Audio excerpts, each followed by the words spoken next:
তাহলে বাবা হয়ে ছেলেকে নিজ হাতে জব করা, শান্ত মস্তিষ্কে সুন্দর পরিবেশে বাপ আর বেটা কি সুন্দর মধুময় আলাপ আলোচনা করে করেই তারা যাচ্ছে জবেহের জায়গায়, ঠিক না? আল্লাহ তাআলা বলছেন যে তোমাকে যে নির্দেশটা দিয়েছিলাম, দিয়ে আমি বললাম যে ইন্না হাযা লাহুয়াল বালাউল মুবিন, এটা ছিল তোমার জন্য, তোমার ছেলের জন্য একটা চরম ইমানি অগ্নি পরীক্ষা। বলেন চরম ইমানি অগ্নি পরীক্ষা। এই পরীক্ষায় পাশ হওয়া কঠিন, কিন্তু তুমি পাশ করেছো। সুবহানাল্লাহ পাঠ করেছো, তুমিও পাশ করেছো, তোমার ছেলেটাও পাশ করেছে। ইব্রাহিম, আমি আল্লাহ যে কথা দেই, দেখেছো আমার কথাটা আমি রক্ষা করি। তোমাকে তো আমি বলেছিলাম, তুমি যে বলেছিলে আল্লাহ আমাকে সলেহে একটা ছেলে দাও, একটা সলেহ ছেলে দাও। রব্বি হাবলি মিনাস সলিহিন, বলেন রব্বি হাবলি মিনাস সলিহিন, আল্লাহ আমাকে সলেহ ছেলে দাও। সলেহ ছেলে কাকে বলা হয়? আজকে তোমার ছেলেকে দিয়ে তো তোমার সামনে প্রমাণ করে দিলাম, সলেহ ছেলে তাকেই বলা হয় যে আল্লাহর হুকুম পালন করতে না পারলে বরং অস্থির হয়। যখন যে হুকুম আসবে, তার যত কঠিনই হোক, তার যত লস আলাই হোক, তার যত জীবন বিনাশকারী হোক না কেন, সম্পদ বিনাশকারী হোক না কেন, হুকুমটা কার? হাসি মুখে সমস্ত কষ্ট বরদাস্ত করে আল্লাহর হুকুম পালন করাটাই হলো সলেহ ছেলের পরিচয়। এই জন্য বিশ্বনবী বলছেন, মানুষ যখন মারা যায় কয়েকটা জিনিস শুধুমাত্র থাকে, আর সব বন্ধ হয়। বন্ধ হয় না? একটা হলো ওয়ালাদুন সলেহন। এই ওয়ালাদুন সলেহন মানে কি? নেক সন্তান, খুব তো করে নেক সন্তান। এই সলেহ ছেলের ব্যাখ্যা হলো ইসমাইল আলাইহিস সালাম। ইসমাইল নবীর যে আনুগত্য, তার যে দাসত্ব, আল্লাহর হুকুম যে জীবন দিয়ে মেনে নেওয়ার জন্য যে তার বাসনা এবং কামনা, এই মানসিকতার নামকে বলা হয় সলেহ ছেলে। এটার নাম সলেহ ছেলে। না আপনার ছেলে যে চরিত্র, হ্যাঁ মানে বাপের সামনে সিগারেট খাবে, সিঙ্গারা ভাব করতে চায়, কথা ঠিক না? আর কিছু বাপও আছে নোংরা বাপ। কি বাপ? ধরে বেটা করছে, যা তো সিগারেটটা ধরে নিয়ে আয়, জমিদার উঠতে উঠবে না, বেটা করছে। বেটাও ঠিক মতোই যা দুই টান খাইয়ে রেখে দিচ্ছে, খা, দুইজনই খাওয়া হোক। দুটাই হলো বদ, দুটাই কি জোরে করে, দুটাই হলো বদ। এদের পরিবারে ইসলাম ঢোকা বড় কঠিন। কি বলেন? এটা তো নোংরা লোক, কি করেন? আর ইসলাম কোন নোংরামির মধ্যে, ইসলাম পবিত্র না অপবিত্র? তো পবিত্র জিনিস নোংরামের মধ্যে যাবে? যে বাপ এইরকম নোংরা, এই নোংরা বাপের কলিজার মধ্যে ইসলাম ঢুকবে? আপনার কি মনে হয় ঢুকবে? এই জন্য ইসলামের জন্য পাত্র হওয়া লাগবে পবিত্র। মানে ইসলামটাকে যার মধ্যে রাখবেন সেই জিনিসটা পবিত্র হওয়া লাগবে কিনা? তা আপনি মানুষটাই তো নাপাক, মানুষটাই তো নোংরা, তা আপনার মধ্যে ইসলাম কেমন করে ঢুকবে? এই জন্য যতই শুক্রবারে ওয়াজ করি, কিছু লোকের মধ্যে ঢোকেই না। ঢোকে না কেন? নোংরা। যেরকম কেন ঢোকে না? তাও যে ওয়াজ করি, আল্লাহ বলছে মানুষ নোংরা হোক অনোংরা হোক, তুমি তোমার চাকরি করো, তোমার চাকরির বেতন আমি দেবো। আমি বেতন পাবো কার কাছে? হয়তো কেমন হুজুর আমরা জুমার থেকে বেতন দেই না। কোরআন শরীফে একটা আয়াতের ব্যাখ্যার বেতন সারা দুনিয়া দেওয়া হবে? তা আমি যে হাজার শত শত আয়াতের ব্যাখ্যা দিচ্ছি, তা আপনার এই কয়েক টাকা দেওয়া হবে? এটা হলো সময়ের পারিশ্রমিক, কিন্তু কোরআনের আয়াতের তরজমা এবং ব্যাখ্যার মূল্য এটা, এটার মূল্য কে দিতে পারে? আল্লাহ ছাড়া এর মূল্য দেওয়ার ক্ষমতা পৃথিবীর কারো।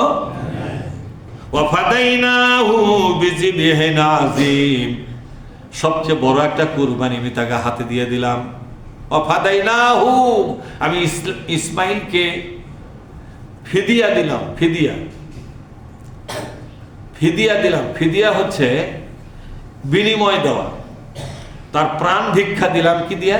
একটা বিযিবহিন আযীম। জিবহিন মানে কুরবানি, আর আজিম মানে বড়। আজিম মানে কি? সবচেয়ে মহান এক কুরবানি দিয়ে আমি তার জীবনটাকে ফিরাই দিলাম। আমি তার জীবনটা কেড়ে নিলাম না। আমি ইব্রাহিমকে ডেকে বললাম, ইব্রাহিম, তোমার ছেলের জীবনের পরিবর্তে একটা সুন্দর কুরবানি তোমাকে দিলাম, তুমি এটা কুরবানি করো। আর আমার দেশের কিচ্ছা কাহিনীর মধ্যে শোনা যায়, চোখ বন্ধ করে ফোঁস মারছে। ইব্রাহিম মনে করলো, যাক আমার ছেলেটা জব হয়ে গেল, ঠিক না?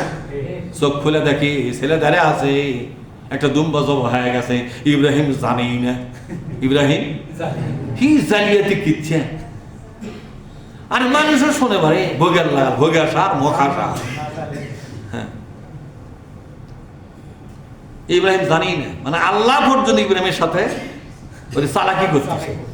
নাউজুবিল্লাহ, আল্লাহর ইজ্জত শেষ, নবীর ইজ্জত শেষ করা ওয়াজ করতেছে, চোখত পানি মুছতেছে আর শুনছে সুবহানাল্লাহ। সুবহানাল্লাহ ঠিক আছে, কিন্তু তুই আল্লাহর হারাটি গুঁড়ো করে দিল একবার। কথা ঠিক কিনা? মিথ্যা কথা।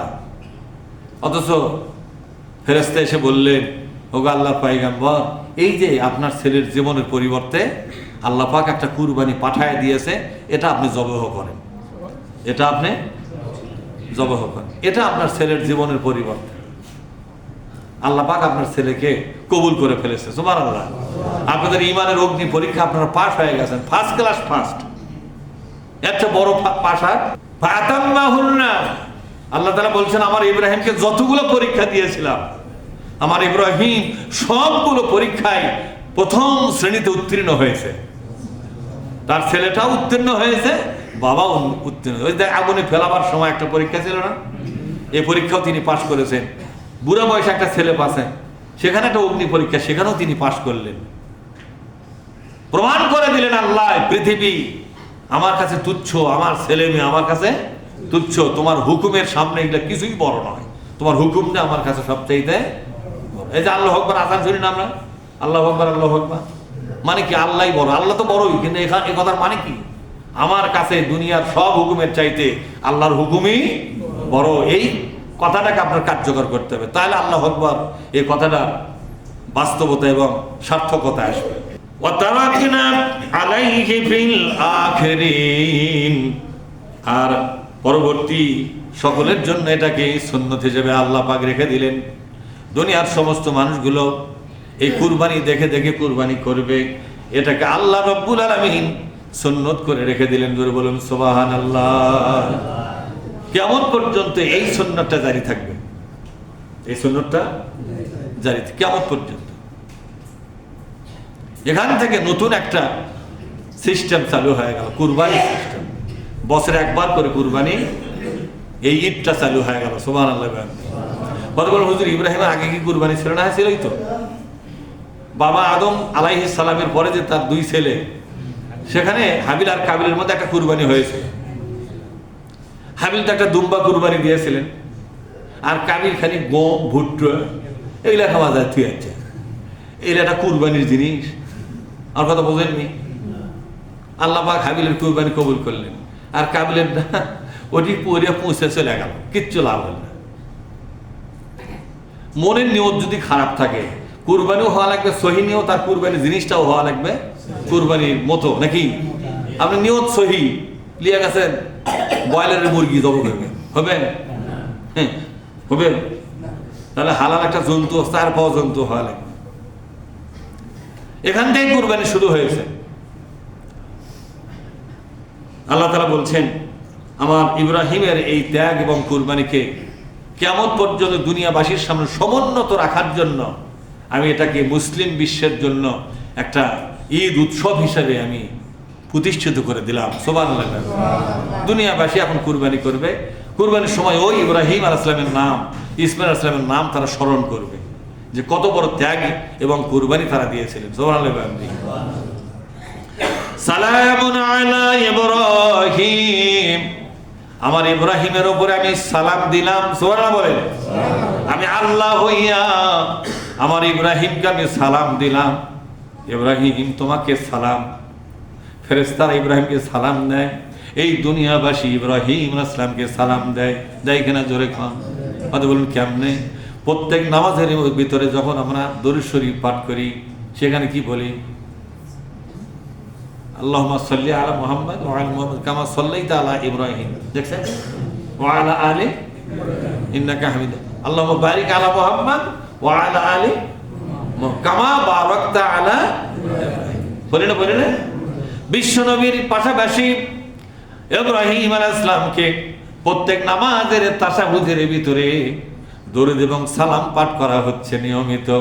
আল্লাহ তাআলা বলছেন, ইব্রাহিম এমন ভাবে তুমি আমাকে সন্তুষ্ট করে ফেলেছ, কিয়ামত পর্যন্ত দুনিয়ার তোমার যে এর জীবদ্দশায় যে উম্মতগুলো ছিল তারা ছাড়াও এই দুনিয়ার যত নবী রাসূল আসবেন তাদের উম্মতগণ তোমার উপরে তাদের ইবাদত বন্দেগীর ভেতরেই সালাম দিবে।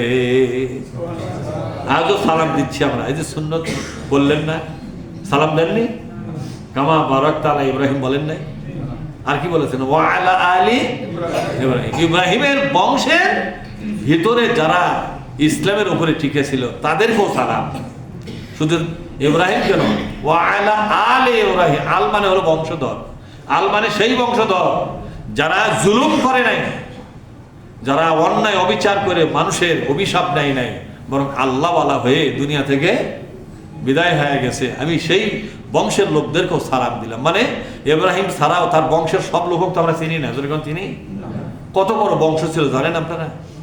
হ্যাঁ, সুতরাং তার বংশের লাখ কোটি মানুষ, এর মধ্যে যারা আল্লাহওয়ালা হয়েছিল আমি তাদেরকেও সালাম দিলাম। আজও সেই কবরগুলো মিশে গেছে তার বংশের লোকদের। ইব্রাহিম আলাইহিস সালামের কবরটা আছে, কিন্তু তার বংশের সব লোকের কবর পৃথিবীবাসী দেখাতে পারবে? মিশে গেছে মাটির সাথে, কিন্তু সালামের কাজটা আজও সুবহানাল্লাহ পাঠ করো, আজও তাদের জন্য সালাম এবং দরুদ দোয়া এখনো যাচ্ছে, আমরাই দিচ্ছি, আমাদের পরবর্তীরাও দিবে। এই নামাজ থাকবে যতদিন এ সালাম যাবে। নামাজ ছাড়া তো এই তাসাউদ কেউ পড়ে না, পড়ে ধরে পড়ে না। সম্মানিত ভাইয়েরা, আসুন না আল্লাহ তাআলা আমাদেরকে এই কথাগুলোকে বুঝবার তৌফিক দিন। জোরে বলুন না আল্লাহুম্মা আমিন। আসসালামু আলাইকুম ওয়া রাহমাতুল্লাহ।